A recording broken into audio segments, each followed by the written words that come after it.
The oldest name in computing just had its worst day ever. One number tells you everything about this crash. Earnings went up by 5%, and the stock lost a quarter of its value before lunch. $67 billion gone, on a quarter that barely missed. When a giant falls, everyone films the crater. Nobody reads the will.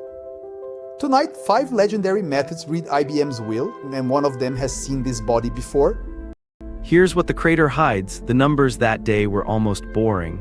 What broke was the story. An AI multiple near 26 times earnings snapped to 19 in one session. The market repriced a belief, and 6 weeks earlier that belief was at its peak. This is an emergency session. The board convened in July 2026. These are the numbers the legends saw. On the docket, the fall, the machine underneath it, 5 methods that refuse to agree. The verdict stays sealed until the last chair votes. Rewind 6 weeks, an all-time high just under $330, and Wall Street still raising targets at the very top. What did they think they were buying? Open the oldest.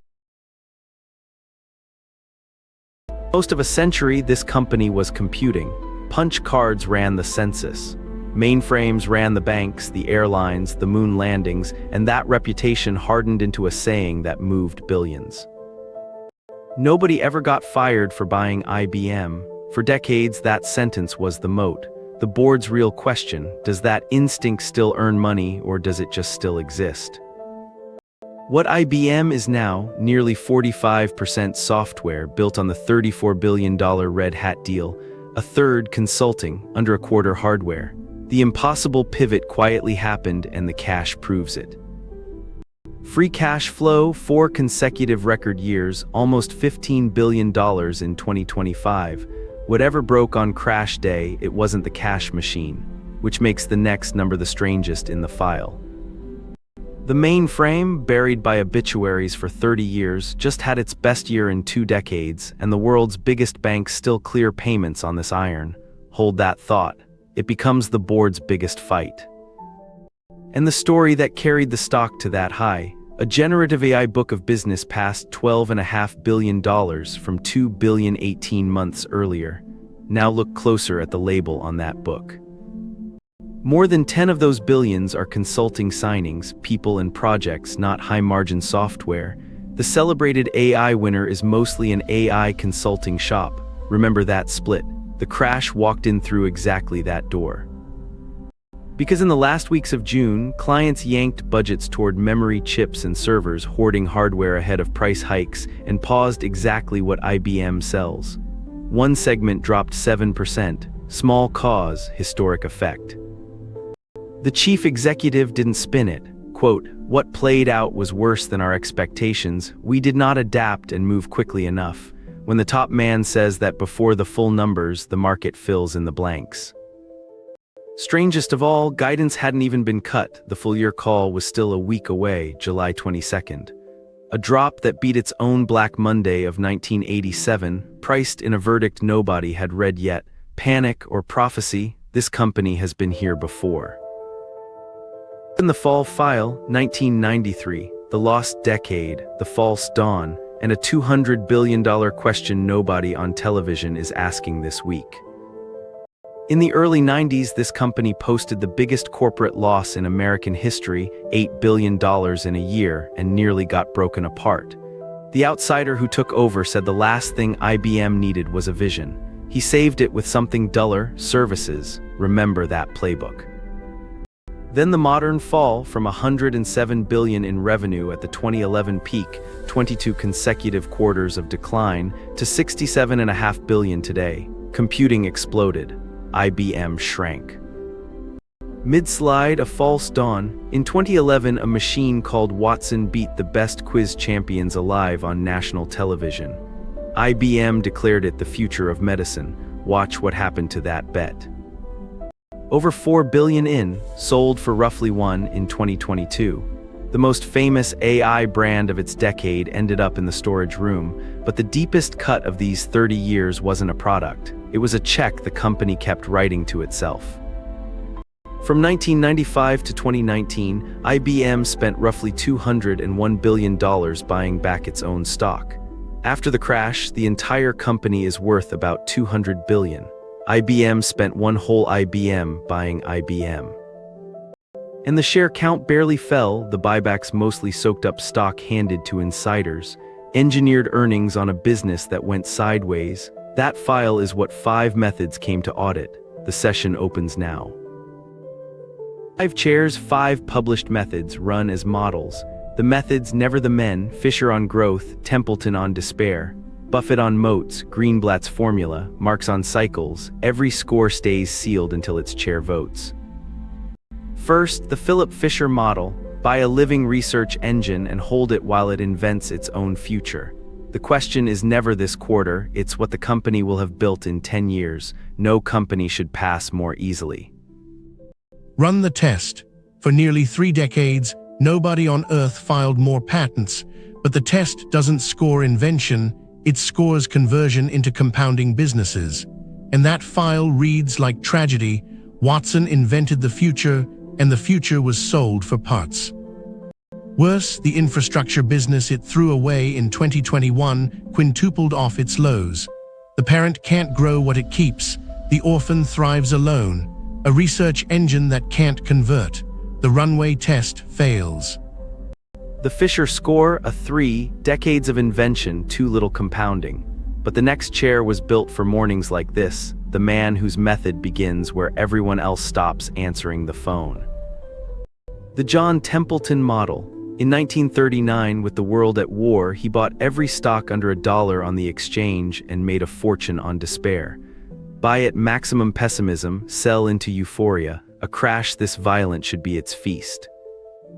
The model's first question is not did it fall, it is it despised? The worst single day in 115 years, that is shock, but despised, look at what the crowd still believes.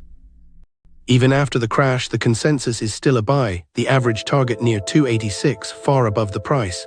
At true maximum pessimism, nobody defends the stock. Someone is still defending this one. The moment hasn't arrived, but the price already pays you to wait. Because under the panic, 30 consecutive years of rising dividends, record cash flow, a valuation pushed below its own decade average in one session. Not yet despised, already discounted. The model buys the discount and keeps powder for the despair.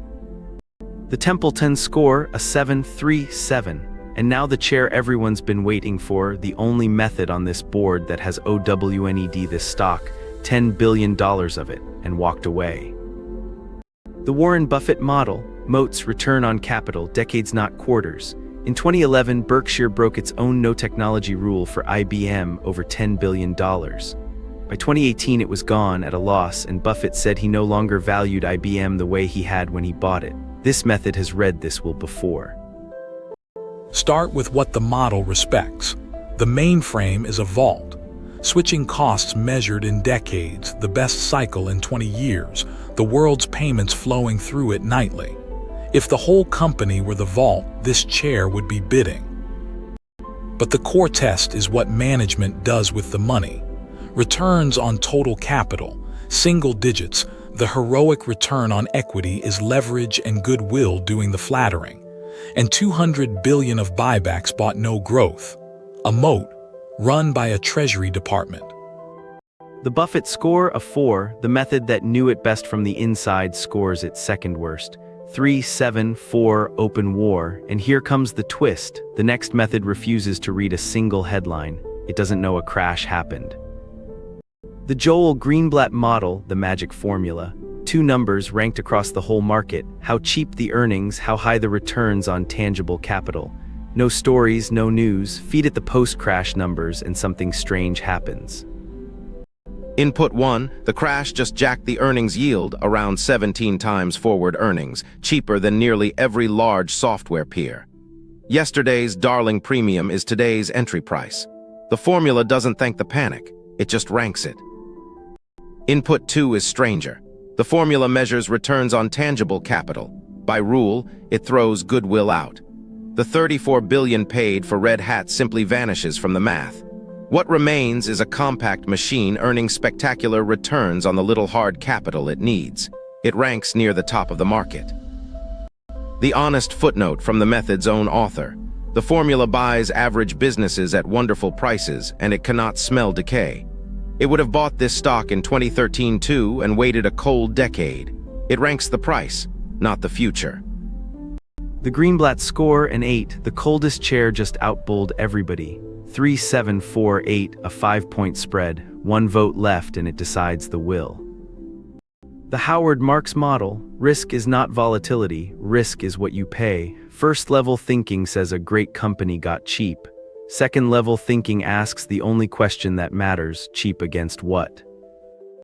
Run it under 19 times earnings against a 10-year average of 21, a discount to its own history. But on free cash flow, the enterprise still costs about 27 times. A discount to average is not a bargain. It is an apology. And the cycle, history says this stock bounces hard 3 months after a big fall and gives most of it back by month 6. A crash with the guidance verdict still a week away is rarely the end of a repricing, usually the beginning. The model leans defensive and votes. The Marks score, a 6, 5 votes on the table. The tally, the spread, and the one-line will, right after the numbers the legends could not agree on. The composite, 5.6 out of 10. Fisher 3, Templeton 7, Buffett 4, Greenblatt 8, Marks 6. Read that spread carefully because the split is the verdict. 5 points between the formulas 8 and Fisher's 3. Notice who is where. The methods pricing the business today scored it high. The methods scoring its future scored it low. The board didn't disagree about IBM, it disagreed about time. So here is the will in one line. This was not a growth stock crashing. This was a value stock that briefly forgot what it was, re-rated on an AI story that was mostly consulting, then reclassified in a day. The machine barely changed, the label did. The 3 lenses, method 5.6 split, money, the most famous holder left in 2018, never returned. Crowd still defending, targets far above the price. No capitulation means the despair trade hasn't opened. The lenses disagree, and that is the read. The board's verdict in the board's language, hold, cheaper, not yet cheap. At these prices the methods say the estate is alive, the heirs are still arguing about the price, and 3 things would change every score on this board. 1. July 22nd, does the cash flow guide survive? 2. Does the AI book convert from consulting into software? 3. Does the mainframe cycle hold into year 2? Flip those and a 5-6 board becomes a 7 or a 3. That's the first emergency session of Crash Test. The rule of this series is simple. When a household name falls 25% or more, the board convenes within 72 hours while everyone else is still filming the crater. So, which fallen giant should the board crash test next? And what's your score on this one? Who got it wrong? The comments are the boardroom. One thing before you vote, everything you just heard came from AI models of these investors' published methods, not the investors themselves, not their firms, and not investment advice. It's a lens. The numbers were July 2026. Rerun them with today's. Take your seat at the table. Case 1 filed. The stamp is already inked for the next name. When the next giant falls, the board convenes.